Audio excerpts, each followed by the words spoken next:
বিজ্ঞানীরা ল্যাবরেটরিতে গড কণা বা ঈশ্বর কণা বা ফোটন কণার উপরে এক্সপেরিমেন্ট করে। এক্সপেরিমেন্টে দেখতে পায় যে আসলে ফোটন কণা দুইটা ভাগে বিভক্ত। আমাদের মস্তিষ্কের বাম বলয় এবং ডান বলয়ের মতো, যেমন বাম বলয় রিপ্রেজেন্ট করে পুরুষকে, ডান বলয় রিপ্রেজেন্ট করে নারীকে। একইভাবে এই গড কণা, ঈশ্বর কণা আসলে দুইটা এনার্জি ফিল্ড দিয়ে কানেক্টেড, এবং এই এনার্জি ফিল্ডটা ইয়াং এবং ইং এনার্জিতে তৈরি, অর্থাৎ একটা নারীর এনার্জি এবং পুরুষের এনার্জিতে তৈরি। আসলে গড আসলে দুইটা এনার্জিকে রিপ্রেজেন্ট করে, মানুষ, পুরুষ এবং নারীর চরিত্রটাকে রিপ্রেজেন্ট করে, এবং গডের কণা, ঈশ্বর কণা আসলে আর কিছুই নয়, নারী এবং পুরুষ, ইয়াং এবং ইং, মেল এবং ফিমেল, পজিটিভ এবং নেগেটিভ, এই দুইটা এনার্জিকে রিপ্রেজেন্ট করতেছে।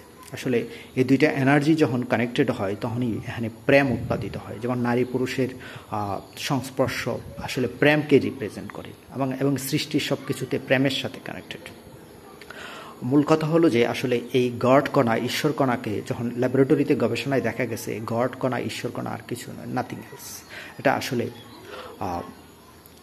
নারী এবং পুরুষ, ইয়া এবং ইং এনার্জিকে রিপ্রেজেন্ট করে। বিজ্ঞান এই জিনিসটাই প্রমাণ করতেছে, আসলে গড অন্য কোনো কিছু নয়, একটা এনার্জি ফিল্ড, যে এনার্জি ফিল্ড এবং নারী এবং পুরুষের সম্মিলিত শক্তিটাকে রিপ্রেজেন্ট করতেছে।